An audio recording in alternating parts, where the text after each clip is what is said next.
45वां दिन लगभग 7 अप्रैल या 15 अप्रैल के आसपास पड़ता है। ये तारीखें इसलिए अहम हैं क्योंकि याद रखिए, उसी वक्त अमेरिका ईरान के साथ युद्ध विराम की कोशिशें गंभीरता से कर रहा था। वजह थी तेल की कमी।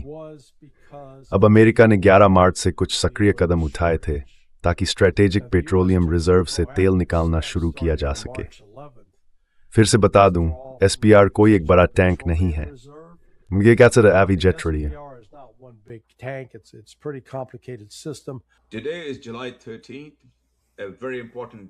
आज 13 जुलाई है। पश्चिम एशिया क्षेत्र में हो रहे घटनाक्रमों के लिहाज से बहुत अहम दिन। वहाँ ईरान और संयुक्त राज्य अमेरिका आमने सामने हैं। इसका असर पूरी दुनिया पर पड़ रहा है क्योंकि होर्मुज की खाड़ी लगभग बंद हो चुकी है। मेरे साथ हैं मेरे बहुत करीबी दोस्त और सहयोगी जिनके पास CIA में कई सालों का अनुभव है और जो इन तमाम मुद्दों की गहरी समझ रखते हैं। लैरी जॉनसन, आपने इन्हें पहले भी सुना है, आपको ये पसंद है और ये ट्रांजिशन प्रोटोकॉल के संस्थापक सदस्यों में से एक है। ये कार्यक्रम, ये चैनल आपको दुनिया के उन कोनों से सीधे स्रोतों से मिली जानकारी सुनने का मौका देता है जिनका असर पर पड़ता है। तो लैरी, कृपया आगे बढ़िए।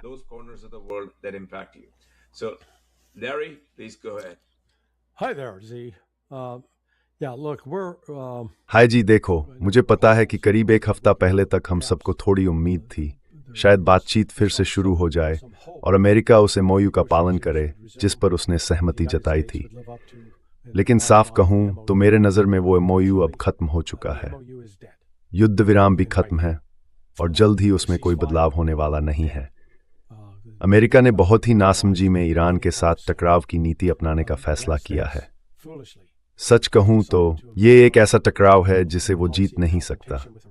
ये पूरी तरह इस सोच पर टिका है कि वो ईरान पर दबाव डालकर उसे झुकने और दोबारा बातचीत की मेज पर लाने में कामयाब हो जाएगा।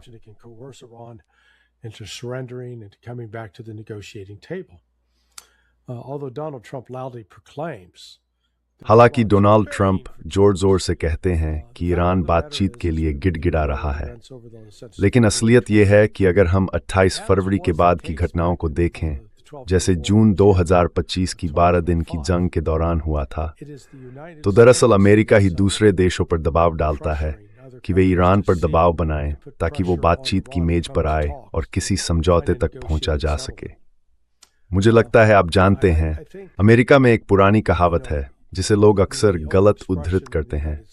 पहली बार मुझे बेवकूफ़ बनाओ तो शर्म तुम्हें आनी चाहिए, दूसरी बार बनाओ तो शर्म मुझे आनी चाहिए। मतलब, अगर कोई मुझे धोखा देने या ठगने की कोशिश करता है तो पहली बार जब ऐसा होता है तो जिम्मेदारी उसकी होती है और तब मन में यही आता है, तुमने हिम्मत कैसे की ऐसा करने की।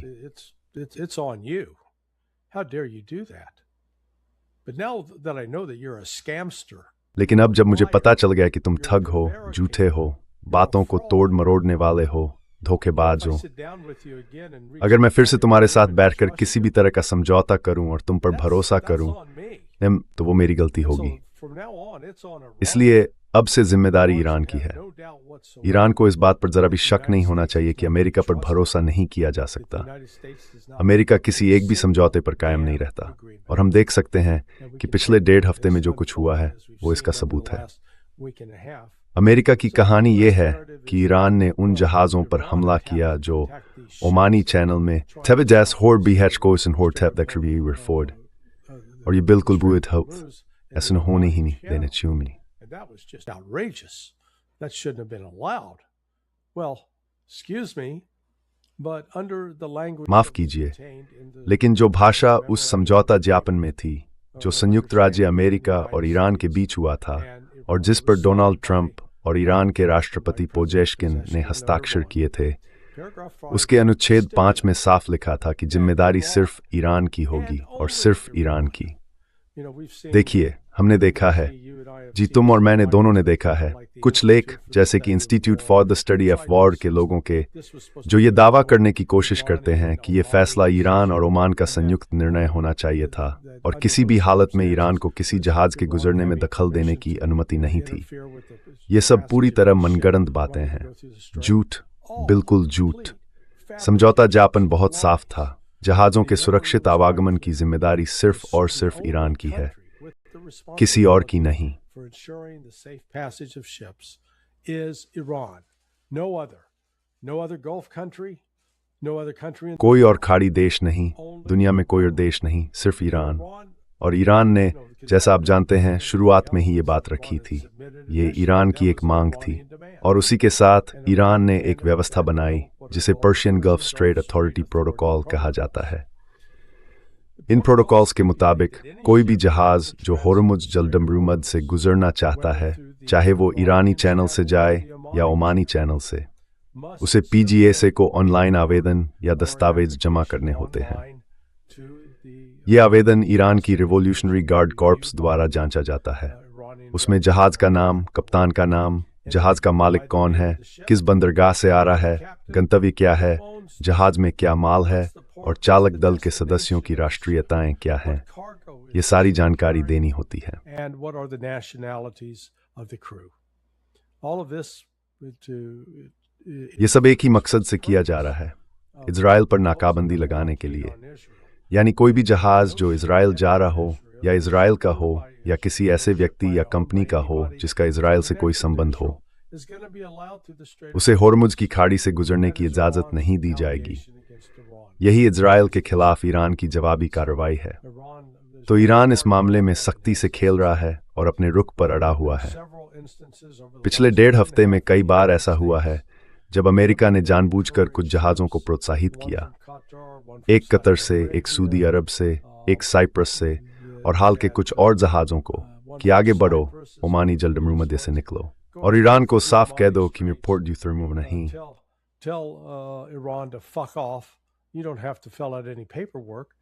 आपको कोई कागजी काम नहीं करना पड़ता। फिर जब ईरान ने जवाबी कार्रवाई की तो वजह ये थी कि प्रोटोकॉल में साफ लिखा था, जो भी जहाज नियमों का पालन नहीं करेगा उसके खिलाफ बल प्रयोग किया जाएगा। ईरान ने वही किया जो उसने कहा था। हमने भी बल का इस्तेमाल किया और उसके बाद अमेरिका ने इसे बहाना बनाकर होर्मुज की खाड़ी के पास ईरान पर हमले शुरू कर दिए।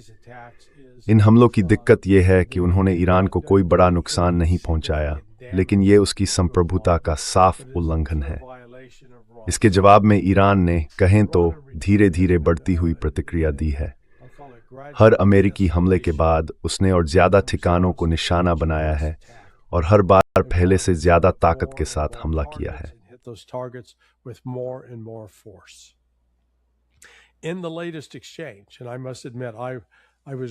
हालिया घटनाक्रम में, और मुझे मानना होगा मैं गलत था, या कम से कम मुझे उम्मीद थी कि जो पिछले 5 मामलों में हुआ था, 7 अप्रैल से शुरू होकर शुरुआती हिंसा के बाद वही दोबारा होगा।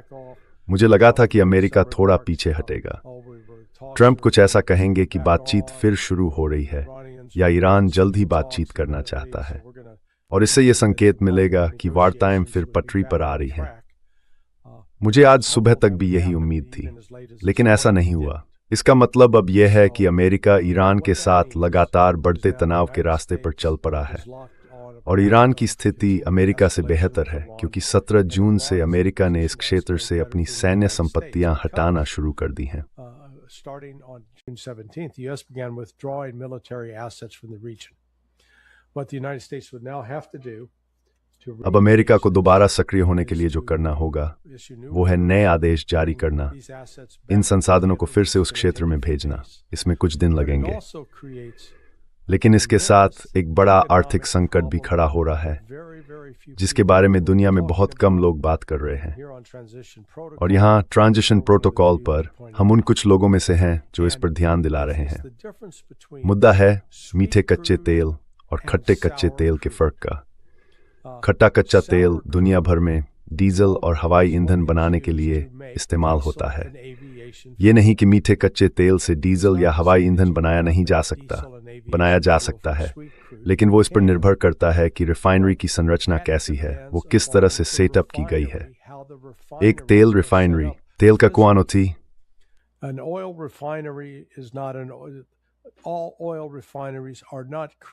सभी तेल रिफाइनरियां एक जैसी नहीं होती, नहीं उन्हें एक ही तरह से बनाया जाता है। हर रिफाइनरी को खास तरह के तेल को प्रोसेस करने के लिए डिजाइन किया जाता है। मैं थोड़ा सामान्यीकरण कर रहा हूं, लेकिन ब्रॉडली कहें तो कुछ रिफाइनरियां मीठे क्रूड के लिए बनती हैं और कुछ भारी क्रूड के लिए। अमेरिका में एक दिलचस्प विरोधाभास है। अमेरिका बहुत बड़ी मात्रा में मीठा तेल पैदा करता है, लेकिन उसकी करीब 70% रिफाइनरियां खारे या सौर क्रूड को प्रोसेस करने के लिए बनी हैं। इस वजह से अमेरिका अपना मीठा तेल खुशी खुशी यूरोप और दूसरे देशों को निर्यात करता है, जहां ऐसी रिफाइनरियां हैं जो उस तेल को संभाल सकती हैं। लेकिन जब बात आती है डीजल और एविएशन फ्यूल बनाने की अमेरिकी बाजार के लिए या फिर वैश्विक स्तर पर, तो उसके लिए सौर क्रूड ही चाहिए होता है।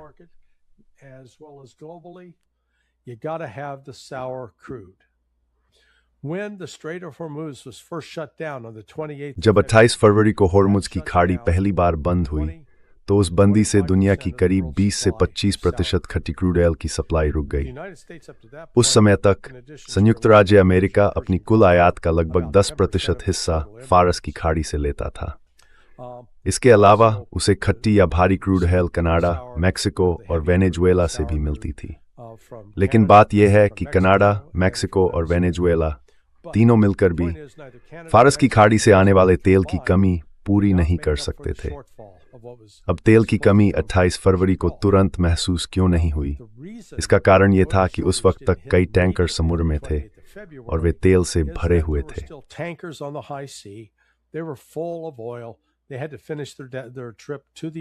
उन्हें अपनी संयुक्त राज्य अमेरिका की यात्रा पूरी करनी थी। ये यात्रा लगभग 35 से 45 दिन तक चली। अब देखिए, 45वां दिन लगभग 7 अप्रैल या 15 अप्रैल के आसपास पड़ता है। ये तारीखें इसलिए अहम हैं क्योंकि याद रखिए, उसी समय अमेरिका ईरान के साथ युद्ध विराम की कोशिशें गंभीरता से कर रहा था। वजह थी तेल की कमी। अब अमेरिका ने 11 मार्च से कुछ सक्रिय कदम उठाए थे। उन्होंने स्ट्रेटेजिक पेट्रोलियम रिजर्व से तेल निकालना शुरू किया। अब ये जो SPR है, वो कोई एक बड़ा टैंक नहीं है। ये काफी जटिल प्रणाली है। आसान शब्दों में कहें तो भले ही आप इसमें 100 बैरल तेल भर सकते हैं, लेकिन आप इसे खाली करते हुए 20 बैरल से नीचे नहीं ला सकते, क्योंकि अगर आप 20 से नीचे निकालेंगे तो चूंकि ये तेल नमक की गुफाओं में रखा जाता है, पैराफाइन के ऊपर स्ट्रेंग, ऐसा इसलिए होता है क्योंकि सेजनिकेल्टिन के लिए पानी इंजेक्ट करना पड़ता है, और अगर बहुत नीचे तक निकाल लिया जाए तो वो नमक की गुफाएं खुद ही टूटने लगती हैं। To get the oil out of the storage facility. So, although on paper the United States looks like it's कागज पर तो ऐसा लगता है कि अमेरिका के पास करीब 14 करोड़ बैरल का अतिरिक्त तेल है, लेकिन असल में ऐसा नहीं है। वो 14 करोड़ बैरल वहीं रहने जरूरी हैं। 11 मार्च से अमेरिका रोजाना करीब 14 लाख बैरल तेल निकाल रहा है, और अब तक यानी जुलाई के मध्य तक हालात ये हैं कि खट्टे क्रूड ऑयल का जो भंडार अमेरिका इस्तेमाल कर सकता था वो लगभग खत्म हो चुका है। और ठीक इसी समय अमेरिका ने इस तनाव को बढ़ाने की कोशिश की है। अब जरा ध्यान दीजिए, पेंटागन और व्हाइट हाउस से जो झूठ फैलाए जा रहे हैं उन पर। वो दावा कर रहे हैं कि होर्मुज की खाड़ी खुली हुई है, लेकिन ऐसा नहीं है। आप बस marinetraffic.com नाम की वेबसाइट पर जाए या फिर चाहें तो vesselfinder.com पर देख सकते हैं। Or you can alternatively go to vesselfinder.com. Now, what's really interesting, throughout this period, I've been अब जो बात वाकई दिलचस्प है वो ये कि पिछले 4 दिनों से मैं लगातार निगरानी कर रहा हूँ। इस दौरान 2 जहाज या यॉट्स या मनोरंजन नौकाएं कह सकते हैं, कैंप्स आइलैंड और ओमान के खासब के बीच आगे पीछे जा रहे हैं। उनमें से एक का नाम है जर्सी डेविल। वो एक अमेरिकी झंडा लिए हुए जहाज है। दूसरा जहाज है गॉड यानी GOD। दोनों ही अमेरिकी जहाज हैं। मैं आपको यकीन दिला सकता हूं, ये कोई सैर सपाटे के लिए निकली नौकाएं नहीं हैं जो बस फारस की खाड़ी की खूबसूरती देखने आई हों। मेरी राय में ये खुफिया जानकारी इकट्ठा कर रहे हैं, यानी ये इंटेलिजेंस शिप्स हैं। मुझे जरा भी हैरानी नहीं होगी अगर अगले 1-2 दिनों में इनमें से किसी पर हमला हो जाए या ईरान उन्हें पकड़ ले, क्योंकि ये साफ तौर पर सामान्य मनोरंजन गतिविधि में शामिल नहीं है। तो फिलहाल ईरान ने अपने हमले तेज कर दिए हैं। Right now, Iran has stepped up its strikes. In the first day of the retaliation to अमेरिकी हमलों के जवाब में पहले दिन उन्होंने कुवैत और बहरीन पर हमला किया और कुछ मिसाइलें उन अमेरिकी जहाज़ों की दिशा में दागीं जो तट से करीब 200 मील दूर खड़े थे। लेकिन अगले कुछ दिनों में ईरान ने इन हमलों को और बढ़ा दिया। वे अब भी बहरीन और कुवैत में ठिकानों को निशाना बना रहे हैं। इसके अलावा उन्होंने खतर में अल उदैद एयर फोर्स बेस पर हमला किया, जहां से ईरान के खिलाफ उड़ानें संचालित की जा रही थीं। उन्होंने जॉर्डन में भी एयर फोर्स बेस पर वार किया, प्रिंस हसन बेस और मुवाफ़क़ अल सल्ती बेस, जहां कमांड और कंट्रोल सेंटर, ड्रोन स्टोरेज और एयरक्राफ्ट स्टोरेज को निशाना बनाया गया और रडार सिस्टम को भी भारी नुकसान पहुंचाया गया। उन्होंने ओमान में उस सुविधा को भी टारगेट किया जिसका इस्तेमाल अमेरिकी एयरक्राफ्ट कैरियर्स फिर से सप्लाई, मरम्मत और ईंधन भरने के लिए थी। हाँ, एवं डिटरमालिड। Reports mixed. It's not quite clear if they've gone after the reports एग्जोवर ये साफ नहीं है कि उन्होंने यूएई पर यूएई पैथ एसगन नहीं। There's your power thus up your letter to find, वो है सऊदी अरब। लेकिन अब बात आती है ताज़ा घटनाक्रम की। रातों रात सऊदी अरब ने यमन में कई ठिकानों पर बमबारी की है। अब हालात ये हैं कि यमन ने व्यावहारिक रूप से सऊदी अरब के खिलाफ युद्ध की घोषणा कर दी है। आगे चलकर हम ये उम्मीद कर सकते हैं कि यमन से बैलिस्टिक मिसाइलें दागी जाएंगी यनबू की तरफ। वो पश्चिमी बंदरगाह जहां से सऊदी अरब रोजाना कई मिलियन बैरल तेल फारस की खाड़ी से बाहर भेजता है। मेरा मानना है कि ये साइट शायद हफ्ते के अंत तक काम करना बंद कर देगी। साथ ही हूती अपने उस खतरे को सच कर सकते हैं, वो धमकी जो सबसे पहले ईरान की तरफ से दी गई थी।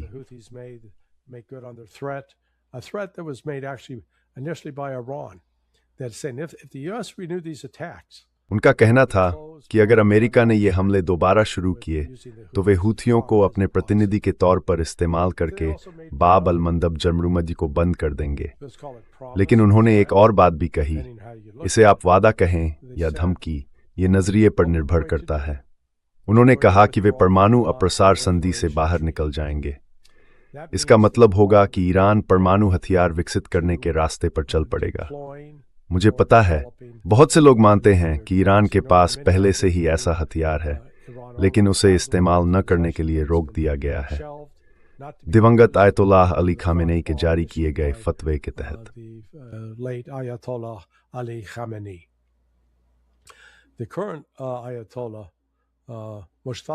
मौजूदा आयतुल्लाह अली के बेटे मुस्तफ़ा खामेनी के बारे में बहुत से लोगों का मानना है कि वो उस फतवे को हटाने के मूड में हैं, यानी परमाणु हथियार के विकास की अनुमति देने के लिए। इसका मतलब ये नहीं कि वो उसे हमले के लिए इस्तेमाल करना चाहते हैं, बल्कि उसी तरह जैसे उत्तर कोरिया ने किया है। जब किसी देश के पास परमाणु हथियार होता है तो वो पश्चिमी देशों के सैन्य हमलों से लगभग सुरक्षित हो जाता है। कोई भी देश परमाणु युद्ध को भड़काना नहीं चाहता। हम देख सकते हैं कि ईरान के भीतर इस दिशा में भावना साफ तौर पर मौजूद है। तेहरान, कोम और मशहद में हुए अंतिम संस्कार जुलूसों में बदले के नारे गूंज रहे थे। शिया परंपरा में लाल झंडा बदले का प्रतीक होता है। तो ये मामला ऐसा नहीं है जिसे उन्होंने माफ कर दिया हो या भुला दिया हो। वो याद रखते हैं और and they seek revenge against the United States. So what we're going to look at now is the U.S. तो अब हम जिस बात पर ध्यान देने जा रहे हैं वो ये है कि आज अमेरिका ने होर्मुज जलडमरूमद्दी की नाकाबंदी फिर से लागू करने की घोषणा की है। मुझे लगता है ये ज्यादा एक मौखिक धमकी है, असली सैन्य खतरा नहीं, क्योंकि अमेरिका के पास इस तरह के अभियान के लिए सीमित नौसैनिक ताकत ही है। फिर भी मेरा मानना है कि आने वाले दिनों में हम देखेंगे कि वे कुछ ईरानी जहाज़ों को रोकने की कोशिश करेंगे, और इसकी आशंका में मुझे लगता है कि ईरान अब इस नाकाबंदी का जवाब देने के लिए ज़्यादा आक्रामक रुख अपनाएगा। पहले ईरान को पाकिस्तान और चीन जैसे देशों की तरफ से सलाह दी जा रही थी कि संयम रखें, धैर्य रखें, क्योंकि कुछ कूटनीतिक प्रयास चल रहे थे ताकि अमेरिका ईरान की वैध मांगों को स्वीकार करे। लेकिन मुझे लगता है अब वो समय निकल चुका है। I think that day now has come and gone. I think Iran has realized that it's made one conciliatory मुझे लगता है कि ईरान को अब एहसास हो गया है कि उसने एक के बाद एक समझौते की कोशिश की, लेकिन हर बार उसे ठुकरा दिया गया। और ये भी कि भले ही ईरान ने एमओयू का पालन किया हो, हिजबुल्लाह ने अब तक कोई नया हमला शुरू नहीं किया है। लेकिन मुझे लगता है आने वाले हफ्ते में हम देख सकते हैं कि हिजबुल्लाह अब ईरान के वादों के मुताबिक हमले रोकने की अपनी नीति छोड़ दे। वे शायद मान लें कि एमओयू अब खत्म हो चुका है, फिर से हमले शुरू होंगे, इजराइल फिर से रक्षात्मक स्थिति में आ जाएगा और ईरान पर हो रहे हमले रुकने वाले नहीं हैं। इस वक्त ईरान में रात के करीब 11 बज रहे हैं और मुझे लगता है कि आज दोपहर नए हमले शुरू किएंगे। उम्मीद है कि मैं गलत साबित हूँ। Hope I'm wrong. That's it, Z. That's a lot. ये तो बहुत ज्यादा है। हाँ, सच में बहुत ज्यादा है। और ये जानकारी हमें सीधे अपने स्रोतों से मिली है, किसी कॉरपोरेट या किसी और हित से प्रभावित नहीं। तो जो लोग हमें देख रहे हैं, अगर आपको हमारा काम पसंद आ रहा है तो कृपया सब्सक्राइब करें, लाइक बटन भी दबाएं। और आपकी जानकारी के लिए बता दूं, हमने सबस्टैक पर एक पेड सब्सक्रिप्शन शुरू किया है जो वहां की सबसे कम दर पर है, महीने के सिर्फ $5। इस सब्सक्रिप्शन के साथ आपको इसी स्तर की सुरक्षा रिपोर्ट सीधे मिलती रहेगी। Security briefing of this quality delivered to you. Well, देखो जी, अगर वो सालाना $50 की सदस्यता लेते हैं तो वो सच में सस्ता पड़ता है। That actually makes it cheaper. it will make it cheaper and you will get इससे खर्च कम होगा और आपको सीधी रिपोर्टिंग मिलेगी, सीधे स्रोतों से, जिन पर न तो कॉरपोरेट हितों का असर है न राजनीतिक हितों का। ये रिपोर्ट आपको उन लोगों से मिलेगी जिनके पास वैसा अनुभव है जैसा पेपे एस्कोबार और लैरी जॉनसन जैसे हमारे सहयोगियों और इस चैनल के संस्थापक सदस्यों के पास है। मेरे पास कुछ और जानकारी है जो मैं हमारे दर्शकों के साथ साझा करना चाहता हूँ और उस पर आपकी राय भी लेना चाहता हूँ। ये जानकारी हमें लगभग 1 घंटे पहले मिली जब हम एयर जाने वाले थे। ईरान के अंदर का माहौल चुनौतीपूर्ण है। वे युद्ध के लिए तैयार हैं, वे बदले के लिए तैयार हैं, वे इस बात के लिए भी तैयार हैं कि अमेरिका ज़मीनी सैनिक भेजे। वे ईरान में अमेरिकी ज़मीनी सैनिकों का स्वागत करेंगे ताकि अमेरिका को युद्ध की असली कीमत का एहसास हो जो बेहद विनाशकारी होगी। और जाहिर है कोई भी ऐसा नहीं छेगा जो निर्दोष लोगों की मौत देखना दिशोत्सा। doesn't want to see innocent people being killed, but Iran is in that mindset. At the same time, लेकिन ईरान इस सोच में है। साथ ही मुझे बताया गया है कि ईरान बहुत समझदार और बहुत तर्कसंगत तरीके से काम कर रहा है। यहाँ तक कि सर्वोच्च नेता के दफ्तर ने भी नेतृत्व को गंभीर बातचीत में शामिल होने की हरी झंडी दे दी है। इसमें गालिबाफ, बेजिश्तियन और अरागची शामिल हैं। वे पाकिस्तान में अपने समकक्षों से बात कर रहे हैं, यानी फील्ड मार्शल मुनीर, प्रधानमंत्री शरीफ और विदेश मंत्री इसहाक डार से। और हाल ही में वे राष्ट्रपति एर्दोआन से भी बहुत दिलचस्प और काफ़ी आक्रामक तरीके से बातचीत कर रहे हैं। असल में एर्दोआन वाला चैनल इतना अहम है कि फील्ड मार्शल मुनीर इस्लामाबाद छोड़कर तुर्की गए हैं ताकि एर्दोआन से मुलाकात कर सकें, और वे कतर के अमीर से भी बातचीत कर रहे हैं। they are also speaking with the Amir of Qatar. There is a funeral underway for the former पूर्व अमीर Amir. जो राष्ट्रपति अमीर के पिता थे, उनका जनाजा चल रहा है। वहाँ विदेश मंत्री इशाक डार मौजूद हैं और प्रधानमंत्री शहबाज शरीफ भी वहाँ हैं। वे कतर के अमीर से बातचीत कर रहे हैं। साथ ही वे सऊदी अरब से भी बात कर रहे हैं, जबकि सऊदी अरब को वही समस्या है जिसका आपने जिक्र किया था। अब जहाँ तक ईरान की बात है, जो कुछ भी हम देख रहे हैं उससे साफ है कि ईरान एक समझदार और तर्कसंगत खिलाड़ी है। ईरान युद्ध के लिए पूरी तरह तैयार है और उसके पास युद्ध की बेहतरीन तैयारी है। मैं इस बात पर जोर देना चाहता हूँ, ईरान बहुत अच्छी तरह से सुसज्जित है। और अगर ट्रंप इतनी मूर्खता करते हैं कि टकराव की नौबत आ जाए तो ईरान पीछे हटने वाला नहीं है। लेकिन ट्रंप के बारे में सबका यही मानना है कि उनके पास ज़्यादा समय नहीं है। वे पूरी दुनिया की अर्थव्यवस्था को तबाही में नहीं झोंक सकते, मंदी नहीं बल्कि तबाही में। तो लैरी, आप इस सब पर क्या सोचते हैं? A disaster. So what do you make of all that, Larry? Yeah, well, the हाँ देखिए, अभी जो फैसले अमेरिका ले रहा है उन पर ध्यान देना जरूरी है। मुझे लगता है लोगों को यह समझना चाहिए कि इस पूरी गतिविधि के पीछे एक सैन्य नौकरशाही काम करती है, और यही वजह थी कि मैं 26 और 27 फरवरी को यह कहने में सहज था कि अमेरिका ईरान के साथ युद्ध की तैयारी कर रहा है, क्योंकि मुझे पता था कि जिन्हें क्राइसिस एक्शन टीमें या CAT कहा जाता है, वे कम से कम 5 दिन पहले से ही बनाई जा चुकी थीं और काम कर रही थीं। अब मैंने 23 साल तक स्पेशल ऑपरेशंस फोर्सेज के लिए अभ्यास योजनाएं तैयार की हैं, तो मुझे अच्छी तरह पता है कि किसी भी अभियान के शुरू होने से पहले पर्दे के पीछे कितनी कागजी और प्रशासनिक तैयारी करनी पड़ती है।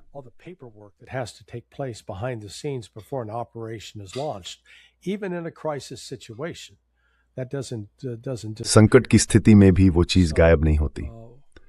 तो जो हमने 17 जून के बाद देखा वो था इस नौकरशाही तंत्र का खत्म किया जाना, जो 24 घंटे की लड़ाई की निगरानी करता था।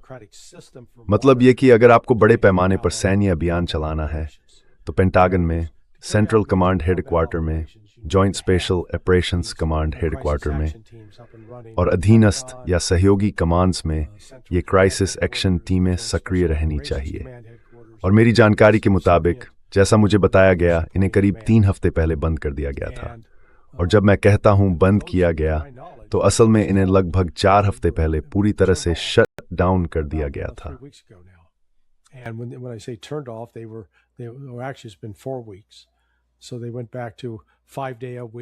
तो वे फिर से हफ्ते में 5 दिन सुबह 8 से शाम 5 तक के शेड्यूल पर लौट आए। अब पिछले कुछ दिनों में इस बात को लेकर काफी भ्रम रहा है कि क्या वो आदेश फिर से लागू हो रहे हैं, क्योंकि परस्पर विरोधी निर्देश जारी किए गए हैं। कुछ लोगों से कहा गया कि घर लौट जाओ, फिर कहा गया नहीं, रुको, मत जाओ। दूसरों से कहा गया रुको, फिर कहा गया नहीं, घर जाओ, फिर कहा गया नहीं। तो कुल मिलाकर बहुत भ्रम की स्थिति है, और अमेरिका की तरफ से ये भ्रम किसी भी तरह के संगठित सैन्य अभियान चलाने की उसकी स्थिति को बेहतर नहीं बनाता। इसके विपरीत ईरान को रूस और चीन का समर्थन मिला हुआ है, उसे खुफिया जानकारी मिल रही है, उन्हें पता है कि किन लक्ष्यों पर हमला करना है।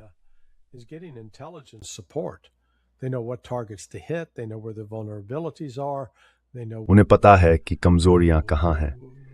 उन्हें यह भी पता है कि अमेरिका की भविष्य की सैन्य क्षमताओं को कहाँ और कैसे कमजोर करने की कोशिश करनी है। और जब मैं फिर से उस बात पर आता हूं जो हमने पहले कही थी, खट्टे और मीठे क्रूड ऑयल के बारे में, तो बात यह है कि एविएशन फ्यूल की सप्लाई असीमित नहीं है। अगर अमेरिका फारस की खाड़ी में अपनी सैन्य गतिविधियां बढ़ाना शुरू करता है, तो उससे वो एविएशन फ्यूल इस्तेमाल हो जाएगा जो आमतौर पर नागरिक क्षेत्र के लिए उपलब्ध होता है। अब वो ईंधन पूरी तरह से सेना के लिए समर्पित हो जाएगा। नतीजा ये होगा कि नागरिक क्षेत्र को नुकसान झेलना पड़ेगा, और अचानक जब नागरिक हवाई यात्रा में कटौती करनी पड़ेगी तो एक बड़ी समस्या खड़ी हो जाएगी।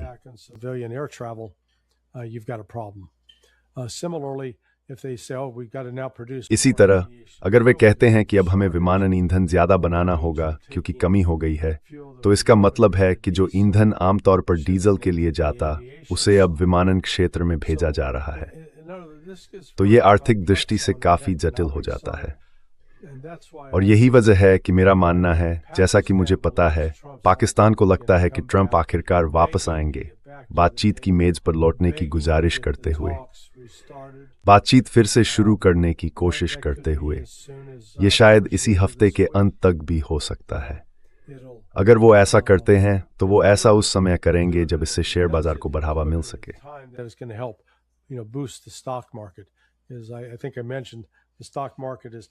जैसा कि मैंने शायद पहले कहा था, आज शेयर बाजार को थोड़ा झटका लगा है और तेल का बाजार भी नीचे जा रहा है। चिप बनाने वाली कंपनियों के शेयर गिरे हैं। होर्मुज जलदमरूमध्य की नाकेबंदी के असर अब पूरी अर्थव्यवस्था में महसूस किए जा रहे हैं। तेल का दाम फिर से बढ़ रहा है, और मुझे लगता है तब तक बढ़ता रहेगा जब तक लोगों को ये भरोसा नहीं हो जाता कि तेल फिर से होर्मुज जलदमरूमध्य से बाहर आना शुरू हो जाएगा। लेकिन ऐसा ईरान के किसी समझौते की कोशिश से नहीं होगा। ये तब होगा जब अमेरिका कहने को हार मान लेगा और कहेगा, ठीक है, अब हमें इस जाल से निकलने दो।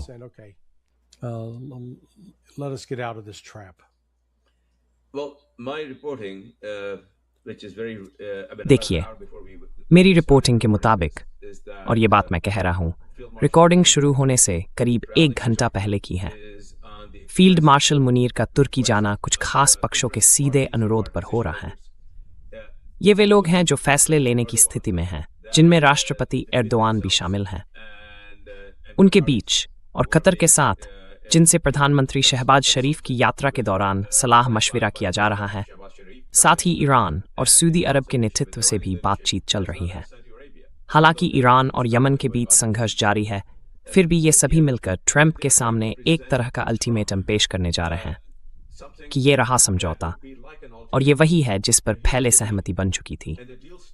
इसे दोबारा बातचीत के लिए नहीं खोला जाएगा, बिल्कुल नहीं। वे अपने रुख पर पूरी तरह स्पष्ट हैं। ईरानी भी उतने ही स्पष्ट हैं। और अगर आप वैश्विक अर्थव्यवस्था को मंदी नहीं,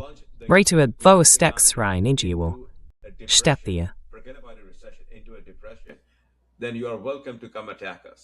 We are ready for you. हाँ, ये सिंखोर फैस है। Yeah, look, it was Trump 4 hours ago. हाँ देखिए, ये ट्रंप का बयान बस 4 घंटे पहले का है। मैंने खुद चेक किया था पक्का करने के लिए। उन्होंने कहा, हॉर्मुज की खाड़ी खुली है और खुली रहेगी, चाहे ईरान हो या न हो। मतलब आदमी को पता ही नहीं कि वो क्या बोल रहा है। ये सच नहीं है। वो कह रहे हैं कि हम ईरान पर फिर से नाकाबंदी लगा रहे हैं, लेकिन सिर्फ ईरानी जहाज़ों या उनके ग्राहकों को रोकेंगे। बाकी देशों को खाड़ी का इस्तेमाल खुला और निष्पक्ष रूप से करने देंगे। लेकिन अब अमेरिका कह रहा है कि वो 20% का टोल वसूलेगा ताकि अपने खर्च की भरपाई कर सके। अब सोचिए, इसका नतीजा क्या होगा? इससे तो बस इतना होगा कि हॉर्मुज की खाड़ी पर ईरान का ही नियंत्रण रहेगा। ईरान से जुड़े जहाज बाहर निकलेंगे, और अगर अमेरिका ने उन्हें रोकने की कोशिश की तो वो सीधा वैश्विक व्यापार ठप कर देंगे। और ऐसा हुआ तो अमेरिकी अर्थव्यवस्था बुरी तरह गिर जाए। इसको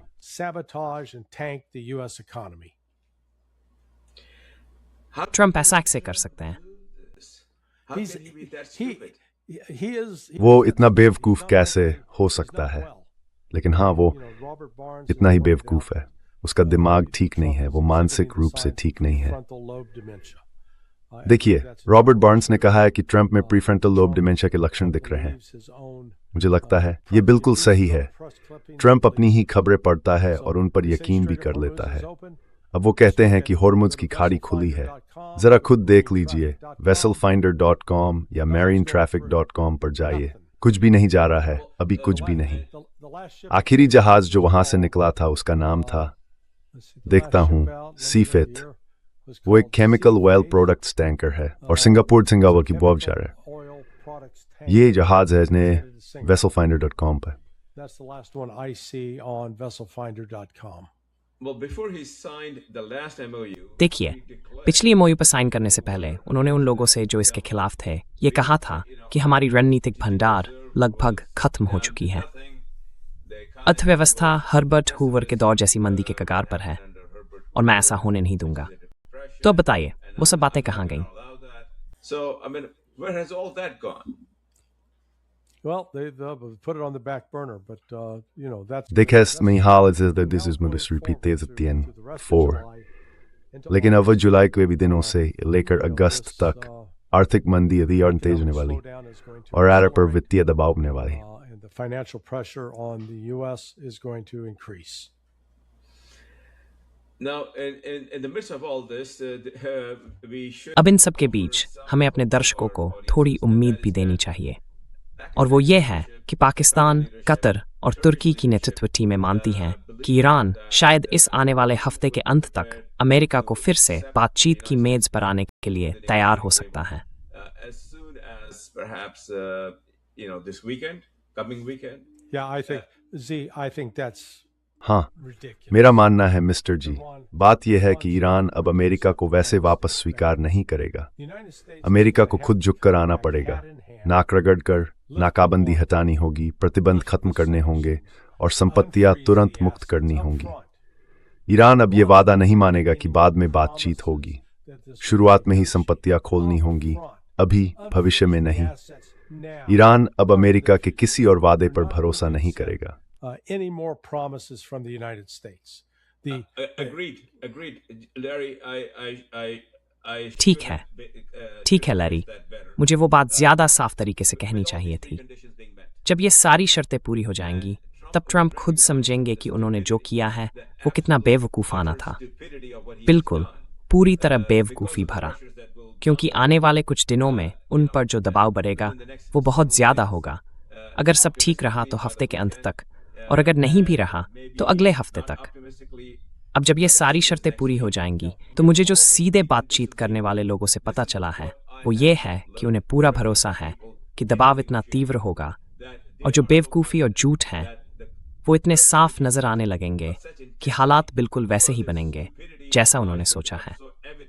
तो मेरा आपसे सवाल यही था, आप इस बारे में क्या सोचते हैं? So my question to you was, what do you think about that? Yeah, I think they're overly optimistic. हाँ, मुझे लगता है कि वे ज़रूरत से ज़्यादा आशावादी हैं। ट्रंप तब तक कोई कदम नहीं उठाने वाले जब तक हालात पूरी तरह बिगड़ न जाएं, और तब तक बहुत देर हो चुकी होगी। आज सुबह शायद आखिरी मौका था। अब देखते हैं कि ट्रंप की सारी सख्त बयानबाजी के बावजूद, हाँ, ये जल्दी जल्दी 3 बार बोलकर देखिए, क्या अमेरिका आज रात ईरानी ठिकानों पर आगे के हमले रोक देता है या नहीं। अगर ऐसा होता है तो इसका मतलब होगा कि अमेरिका अपनी धमकियों के बावजूद, जैसे जल डमरू मध्य बंद करने या नाकाबंदी फिर से लागू करने की बातें, असल में पीछे हट रहा है। ओह, सही कहा, जल डमरू मध्य तो बंद नहीं हुआ, वो तो खुला है। ट्रंप ने खुद कहा था कि वो खुला है। लेकिन अगर नाकाबंदी फिर से लागू की जा रही है और आज रात ईरान पर कोई और सैन्य कार्रवाई नहीं होती, तो इसका मतलब होगा कि अमेरिका एक बार फिर झिझक गया है और पीछे हट रहा है।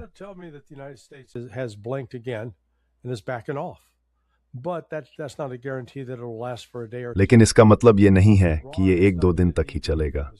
ईरान अपने रास्ते से हटने वाला नहीं है। वो बातचीत फिर से शुरू करने के लिए तैयार रहेगा, लेकिन इस बार शर्तें अलग होंगी।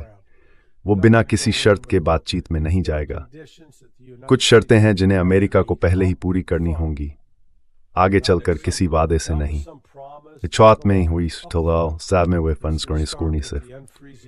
ईरानी खातों में एक वित्तीय जमा करनी होगी, वरना ईरान साफ कह देगा, छोड़ो, हम नहीं आ रहे।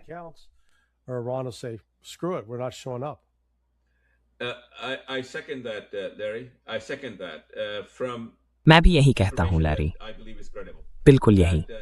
मुझे जो जानकारी मिली है वो भरोसेमंद लगती है।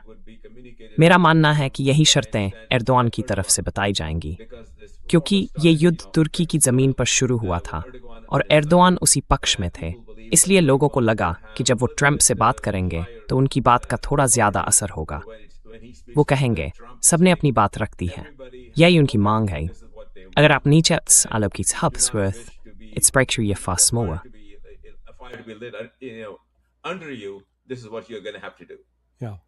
हाँ, इस मेरस्मौथ इस्लाफ मैंने फारसी एक शब्द सीखा है और मुझे लगता है इसका उर्दू से कुछ संबंध हो सकता है।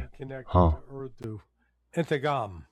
Yes, yes, yes. हाँ, इंतकाम। इंतकाम। इंताम शनिवित युतारसीबान का शब्द है, फारसी ग्वार अब तो बलां। For revenge. हाँ, That was the Daar नाला कंक सके फिर गोर्जर्स तक मसहद में इंतकाम। इंतकाम। हाँ, And so there's no conciliation on that. तो इस मुद्दे पर कोई समझौता नहीं है। वे अली खामेनेई की हत्या चाहते हैं, उन 168 बच्चों की हत्या, उन सालों की, और जनरल सुलेमानी की हत्या। हत्यारा अमेरिका है, ईरान नहीं, और इसलिए ईरान बदला लेगा। यही बात इन वार्ताओं के केंद्र में रहने वाली है। That is going to be at the center of these negotiations.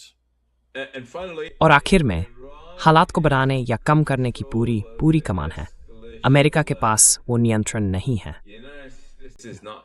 हाँ, So, Larry, what तो लैरी, क्यों न तुम आज की चर्चा यहीं खत्म करो, ताकि हम इसे कल पेपे के साथ फिर से शुरू करें, and we come back, और फिर बुधवार को, जैसे हम हमेशा करते हैं, हम तीनों साथ वापस आएंगे। three of us, और हाँ, लोगों को हमारे स्पेशल पेड सब्सक्रिप्शन के बारे में ज़रूर याद दिला देना। our special paid subscription. Yeah. So as we this has been recorded हाँ। Tuesday afternoon. तो ये बातचीत मंगलवार दोपहर करीब 2:30 बजे ईस्ट कोस्ट टाइम पर रिकॉर्ड की जा रही है। वेस्ट कोस्ट पर अभी सोमवार सुबह 11:30 बजे है। तो अगले 14 घंटों के भीतर हमें पता चल जाएगा कि क्या अमेरिका ईरान के खिलाफ अपनी हिंसक मुहिम जारी रखेगा या फिर उसे इतना नुकसान हुआ है कि अब वो पीछे हटकर अपने जख्म भरने की कोशिश करेगा, चाहे उसने कितनी भी सख्त बातें क्यों न की हों। हकीकत यह है कि ईरान ने जॉर्डन, कतर, ओमान, बहरीन और कुवैत में अमेरिकी सैन्य ठिकानों को गंभीर नुकसान पहुंचाया है। अब सवाल यह है कि क्या अमेरिका में इतनी हिम्मत बची है कि वो ये सब झेलते हुए भी आगे बढ़े, क्योंकि जितना नुकसान वो ईरान को पहुंचाने की सोच रहा है उससे ज्यादा नुकसान खुद उसे हो रहा है। तो आप हमें YouTube पर ट्रांजिशन प्रोटोकॉल के नाम से देख सकते हैं। Check us out at Transition Protocol on YouTube. There you will find the link to the Substack. वहां आपको सबस्टैक का लिंक मिलेगा जहां आप वो सब पढ़ और देख सकते हैं जिसके बारे में हम बात कर रहे हैं। हमने इस चैनल में कुछ और लोगों को भी जोड़ा है जो पहले से ही अपनी टिप्पणियां दे रहे हैं। विजय प्रसाद, एलेक्स क्रैनर और सरविन स्वानी। और हाँ, ये वो अहम आवाजें हैं जिन्हें आप आमतौर पर पश्चिमी मुख्यधारा मीडिया में नहीं सुनते। हमारे लिए आपका समर्थन बहुत जरूरी है ताकि हम इसे एक वैकल्पिक चैनल के रूप में स्थापित कर सकें जहां आपको वो जानकारी मिले जो मुख्यधारा प्रेस से नहीं मिलती। हम आभारी हैं कि आपने देखने और सुनने के लिए समय निकाला। कृपया लाइक और सब्सक्राइब बटन दबाएं और इसे अपने दोस्तों और रिश्तेदारों तक पहुंचाएं। आज आपके साथ थे डॉस जुल्फिकार अली और मैं लैरी जॉनसन। कल आपके साथ होंगे पेपे एस्कोबार। तो जुड़े रहिए। देखने के लिए धन्यवाद। आपका दिन शुभ हो। Thank you for watching. Have a good day. Masad Gwad.